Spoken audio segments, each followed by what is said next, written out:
this guy, John Horgan, wrote about his ayahuasca experience in Scientific American. And I thought this would be good to go through because he has a very in-depth analysis and in-depth writing on his whole experience. So I'll read just a short part of it. So this is John Horgan, Scientific American. He says, "Then this world too grew strange. Flashes on the horizon, followed by ominous booms. What the hell was that? Thunder? Artillery fire? The beginning of the end?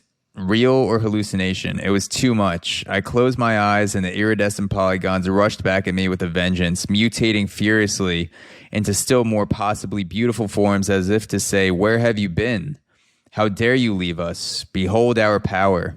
I had hoped ayahuasca would give me some consoling insight, but whatever was putting on this display for me brushed my pathetic human concerns aside. Your loves and fears are irrelevant here, I seem to be told. Forget them. Look at this. 3-dimensional, 4-dimensional, infinite dimensional manifolds and paradisal hues.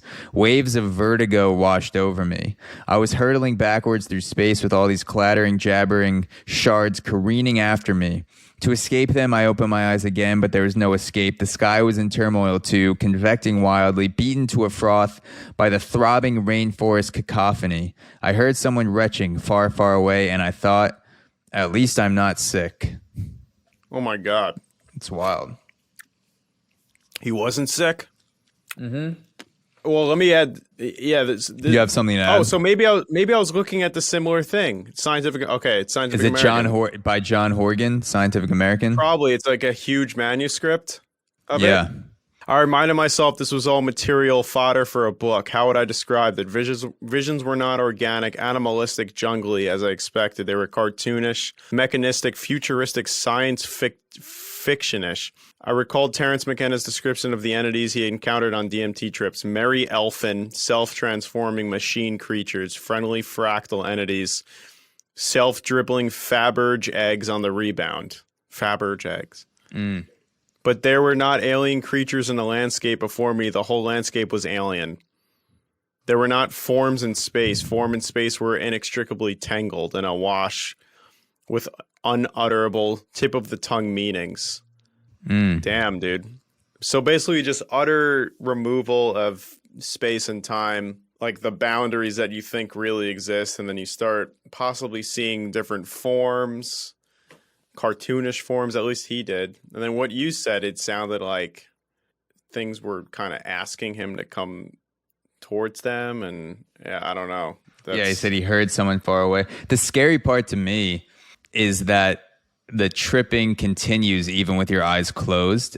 And a lot of times if I feel anxious or I want to take a deep breath, I close my eyes to get away from the visual stimulation for a second. And you can see sort of lights. And when I close my eyes right now, I'm still seeing the light that I'm using for the podcast and kind of the general outline of the room.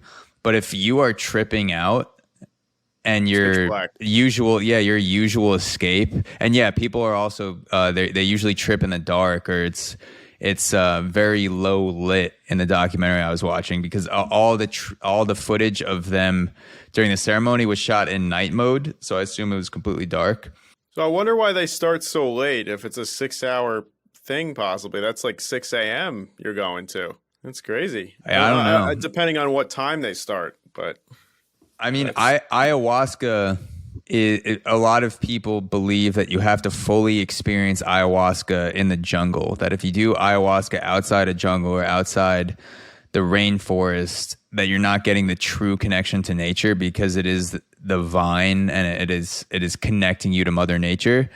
And people say that the nature comes alive at night, like people are around during the day, but really when things come alive are at night. So I don't know, it might have something to do with that.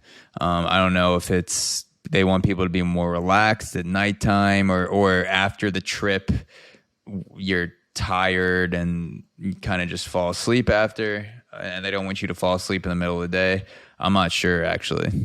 Okay. But yeah, the scary part about that, to me, about John Horgan's writing about his experience, is that you can't escape from the trip when you close your eyes, because to me that's such a natural escape from anxiety is that at least if things are crazy in front of you, you can close your eyes to get away from it a little bit. And it just makes me anxious thinking about it right now. If I was tripping out and seeing visuals that were nightmare. Yeah.